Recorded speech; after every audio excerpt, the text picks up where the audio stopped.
වාහන ආනයනය ගැන රටටම සුබ ආරංචියක්.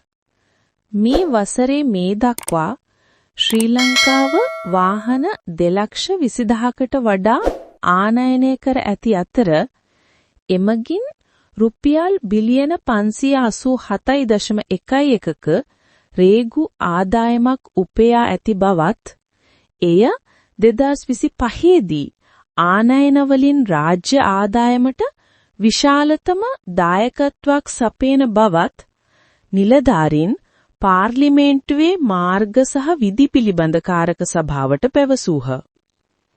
පාර්ලිමේන්තු මන්ත්‍රී විජේසිරි බස්නායක මහතාගේ සභාපතිත්වයෙන් යුත් කමිටුවට ඉදිරිපත් කරන ලද දත්තවලට අනුව ඔක්තෝබර් 14 වන විට මෝටර් රථ 55,447ක්, භාණ්ඩ ප්‍රවාහන වාහන 7,331ක්, යතුරු පැදි 1,42,524ක්, ත්‍රිරෝද රථ 15,035ක් සහ මගී බස් රථ සහ වෑන් රථ 1,679ක් රේගුව හරහා නිෂ්කාශනය කර ඇත.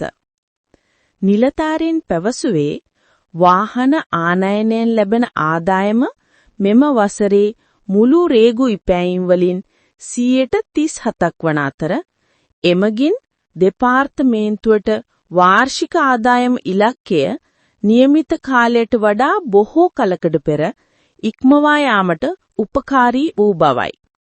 සැප්තැම්බර් 30 වන විට රේගුව රුපියල් බිලියන 1,737ක් රැස් කර ඇති අතර එය අපේක්ෂිත ඉලක්කය වන රුපියල් බිලියන 1,485න් 117%ක් ලබාගෙන ඇති බවයි.